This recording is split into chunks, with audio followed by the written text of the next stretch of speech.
Bunun hoqqanın hamısını çıxardan arvadlardır. Bunun hamısını eləyən qadın tor düzümüsü. Ben bak başa düşəmirəm ha ki, mən başayım. Allah'ın da olsun başa düşəmirəm. Siz necə torlar qura gelirsiniz. Yalan danışa gelirsiniz ha. Ha yalan, vallahi yalan danışır çox ha.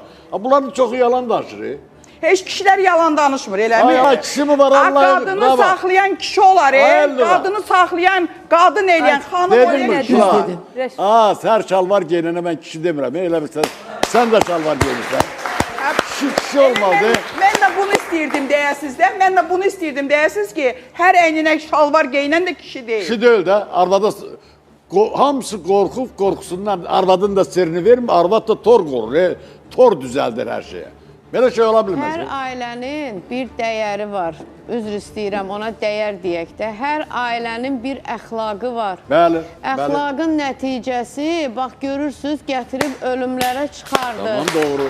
Tamam Biz doğru. də deyirik ki, söhbət burada qadın, kişidən getmir. Bir ailə dəyərindən gedir. Ailə dəyərləri gətirib cinayətlərə çıxardırsa və biz bu günləri artıq barmaq izlərindən danışırıq ki, bu barmaq izi orada var idi, amma burada yoxdur. Düzgün baxmadılar, adam gəlib bura. Əslində bu işləri artıq hüquq mühafizə orqanlarında eləməliydilər. İndi Xoşqədəm xanım o barmaq izlərini nətər sübut eləyəcək?